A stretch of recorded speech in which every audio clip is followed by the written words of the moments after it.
On our journey around London to find world food, we've landed in Austria today, but we're in a castle called Bodo Schloss.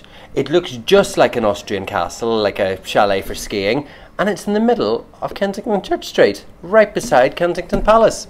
This is Franz. Franz, thank you. Can you tell me a little bit about Austrian food, please? Yes, well, Austria, it's still, the food is very much influenced from the times where Austria was a monarchy. So you've got lots of influences from all over Europe. So you've got a bit of Hungary, you've got a bit of Italy, Germany. So that's why all the food that's in Austria is very mixed.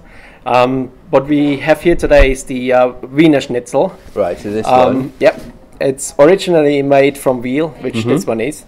But you can do it also with pork, chicken, turkey. You can make vegetarian versions of it, and it's one of the staples in the Austrian cuisine, really. Okay. Best served with potato cucumber salad or just some parsley potatoes. In this case, we've got the potato cucumber salad. And then another side dish that Austria is known for is Spätzle. Goes really well with goulash, anything with a cream sauce, like in the Alps you keep getting them cooked with onions and cheese, as the famous cheese Spätzle. I've had them in Lufthansa. Yeah. But that's Germany. Okay, let's try it. So we put the lemon on this. Yeah, this definitely need some lemon. Oh. Yeah, the schnitzel is just pounded, the meat is pounded really thin. With a hammer? Yep, with a hammer, and then just seasoned, and then flour, eggs, breadcrumbs, and then fried in clarified butter and some vegetable oil. Served with lingonberries. Let me try those.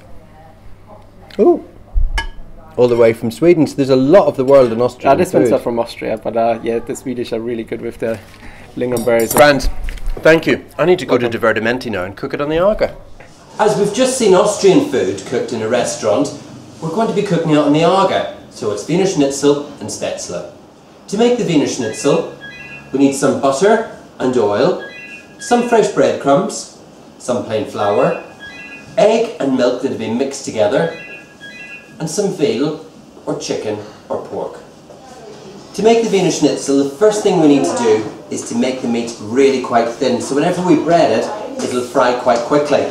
So we've got the meat, we've got some cling film on top. We'll just take the meat tenderizer,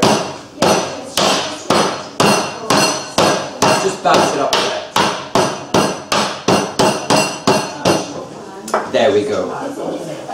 So that's nice and thin and ready. The next bit, we'll just mix up the egg and milk. Take the schnitzel, cover it in the egg and milk, drain off the excess. Next thing, we just dip it into the flour, and then into the breadcrumbs to coat it all over. Yeah, I know. And then it's ready to fry. To make the Spätzle, we've got some milk, some eggs, and some strong plain flour. All we need to do is just combine everything together and make a thick batter. So we'll add in the milk and the eggs, and as you whisk the Spätzle mixture, it's best to get the lumps out of it. To cook the schnitzel, we're going to cook it in an Aga frying pan. So on the floor of the roasting oven, I've melted the butter with the oil, so that's nice and hot. We'll take the schnitzel, pop it on, and leave it to fry for a few minutes on each side until it's nice and crispy and golden. At Divertimenti, we have another type of way to make Spätzle, and that's using a Spätzle kit. And you get a bottle, a shaking device, an end that the Spätzle comes out of, and a lid. So we just follow the instructions on this side. We've got some water, so we need to add in 3 eggs,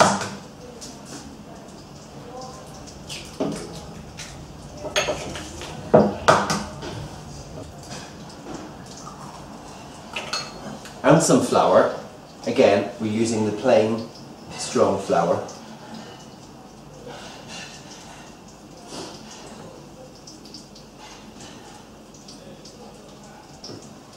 Add in the shaking device, pop the lid on, and just shake it up to make the Spätzle. Now that the Spätzle has been made in the Spätzle shaker, take off the lid and we can just use the top to pour it into the boiling water and keep cutting to make those nice fine bits of Spätzle. Now that the schnitzel has been cooking for about 10 minutes, just take it out and have a look. It's nicely coloured on both sides.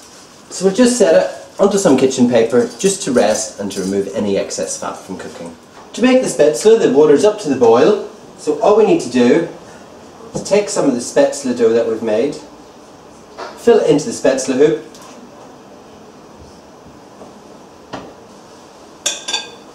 and just run it across, and the Spätzle will fall in little pieces into the water, and as it boils it will start to float and make the cooked Spätzle.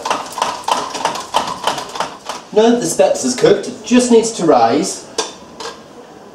Will do.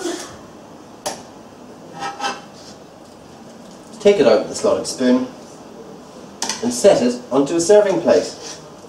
To cook the Spätzle using the Spätzle shaker, we just need to squeeze and just let the blobs of Spätzle come into the boiling water, and when they float, they're cooked.